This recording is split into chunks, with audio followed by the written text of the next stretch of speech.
Hello, Boise Brave, and welcome to KBHS TV. Today is Friday, April 23rd, and I'm Paul Zofel. And I'm Joe Kreisenbeck, and these are your weekly video announcements. Students, we've officially made it to 3 whole weeks of 5 days a week in-person school.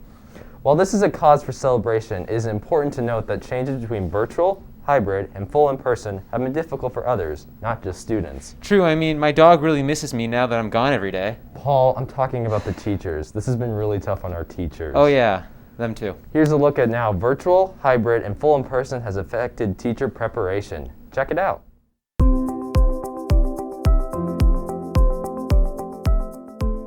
I'm Erin Della. I'm a geometry teacher at Boise High, and I also teach AP Capstone Research.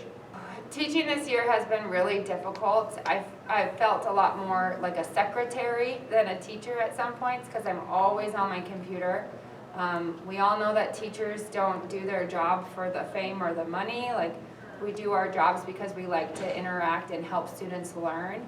And so when you take that interaction piece out, it is so difficult because we're just staring at the screen all day, and when I don't get any feedback from my students, I don't even know how they're doing or even what they look like.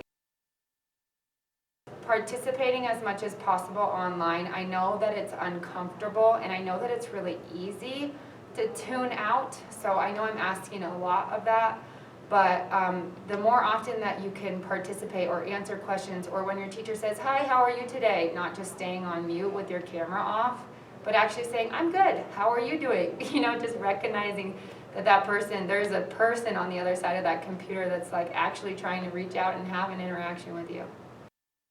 For the rest of this year, we'll be taking precautions.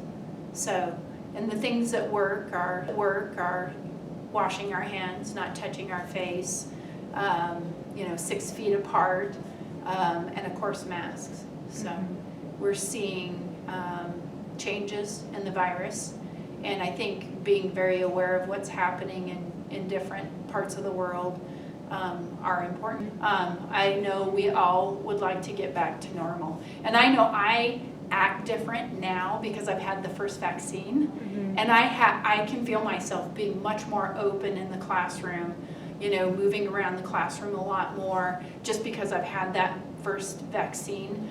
But I need to be careful still.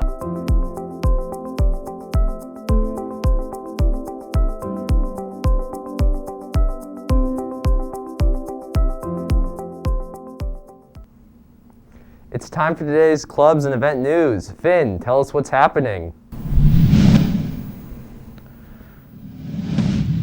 I'm Finn Ehrman, and it's time for your club and activity report. Technically, Earth Day was on Thursday, but the Boise High Earth Club has opted to celebrate all week long. They are holding a trash cleanup event at 10 a.m. tomorrow morning and would love your help. Interested parties should plan to meet in the parking lot at the base of 8th Street just before the road turns into dirt.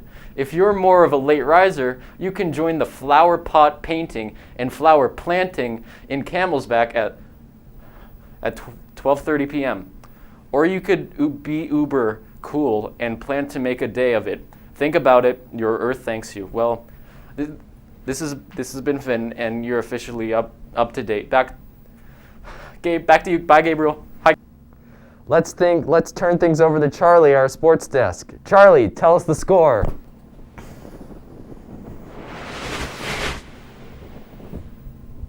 Hi, Brave fans. I'm Charlie Johnson, and it's time to talk sports. COVID has definitely impacted sports for all athletes. Shortened season mask protocols and the limiting of fans at events has changed the feel of these endeavors. But what about athletes who have contracted COVID? How have they been impacted? Junior Davis Oman investigated the return-to-play protocols in place for athletes after experiencing COVID. Take a look. Hello, Boise High. Having COVID while being a student-athlete at Boise High is a very interesting and complex subject. Many questions arise from this. Will you be able to return immediately after your symptoms have passed? How long do you have to wait while having COVID before you're able to return to your sport? What is the return to play process like after having COVID? If a student tests positive for COVID, they will then have a gradual return to play based on kind of how sick they were. So for most kids here, they have, mild illness. And it will be a gradual replay where maybe for a period of time they may play at 60% and then at 80% and then full board. We aren't just letting players come right back after they've had a positive COVID test. After they've done their required 10 days of isolation, we will also take them through a roughly 5 to 7 day gradual return to make sure that they are responding okay to returning to their physical activity. So especially if they had symptoms, if they had any cardiorespiratory symptoms, we want to make sure that they're going to do okay once they hit the floor again or hit the field or whatever it is that they're doing. Well, when I looked at the return to play policy, it's really those kids that got really sick, that maybe had bigger fevers, maybe had more severe illness where they may even want to get a doctor's clearance to come back if they've been quite ill, just to make sure that they are no longer under need of any medical care. There are district protocols, so we work really hard. My counterparts at the other high schools and I work really hard to try to make sure we're being consistent and doing everything the same. So this is actually something that was developed and approved at the district level for us to take athletes through at any of the high schools.